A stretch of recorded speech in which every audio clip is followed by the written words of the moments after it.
Que Dieu nous bénisse. Il est écrit dans Joël 2, verset 28. « Et il arrivera après cela que je répandrai mon esprit sur toute chair. Vos fils et vos filles prophétiseront, vos vieillards songeront des songes, vos jeunes hommes verront des visions. » Cette parole est-elle accomplie ou son accomplissement est-il en cours? Voyons ce que dit le prophète Kakou Philippe dans son chapitre 177 au verset 153. « Nous naissons avec nos dons spirituels en nous et Dieu ne les retire jamais.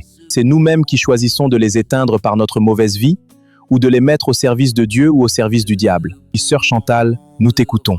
Merci frère Mathieu, j'étais une fervente évangélique, j'avais un don de prophétie, mais malgré ma mauvaise vie, je pouvais commettre des péchés de sexe avec des hommes et le dimanche prophétiser au culte.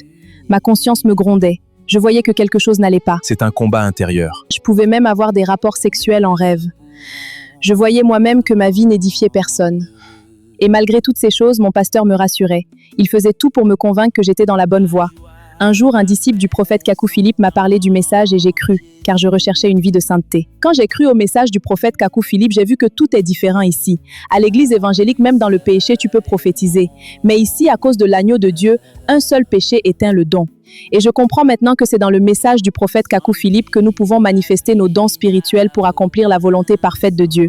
Gloire au Dieu de Philippe pour cette grâce. Amen. Amen. Merci, sœur Chantal. Sœur Christelle, nous t'écoutons. J'étais évangélique, j'avais une vie de prière et j'avais le don de parole de connaissance. Malgré les paroles de connaissance que je donnais dans cette église, j'avais un esprit de sexe qui me dominait et qui m'amenait à coucher avec les pasteurs.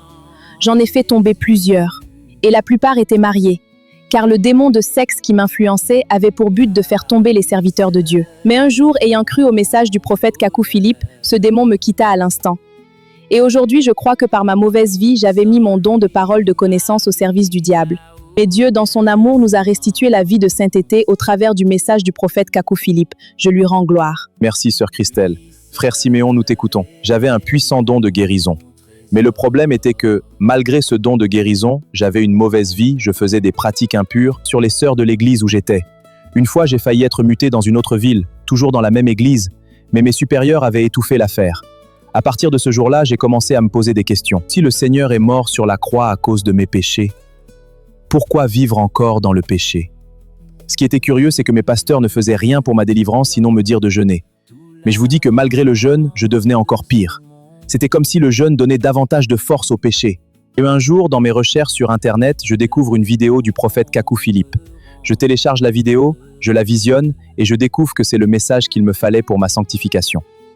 Et pour être un instrument entre les mains du Seigneur et non du diable. Surtout quand j'ai lu Kakou 17, la confession publique, cette sublime doctrine qui nous demande de confesser nos péchés publiquement devant l'Église pour notre délivrance. J'ai crié « Alléluia, Kakou Philippe est un vrai prophète venu de Dieu pour nous sauver ». Et après mon baptême de restitution, je suis devenu une nouvelle personne, comme le dit l'apôtre Paul. Depuis lors, j'ai compris que l'on ne pouvait pas être dans une fausse église, vivre dans la souillure et être en bénédiction avec son don spirituel. Et j'ai compris pourquoi, malgré mon don de guérison, des gens pouvaient mourir devant moi. Merci au Dieu du prophète Kakou Philippe pour sa grâce infinie. Je le suivrai tout au long de ma vie. Amen. Amen. À travers vos témoignages, on peut parler du véritable don spirituel et de sa manifestation uniquement dans le message du prophète Kakou Philippe.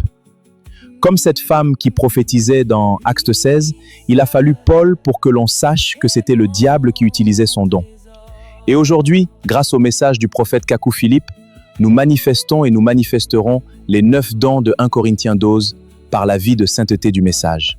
Pour dire que Joël 2, verset 28 s'accomplit aujourd'hui, pour notre temps. Amen.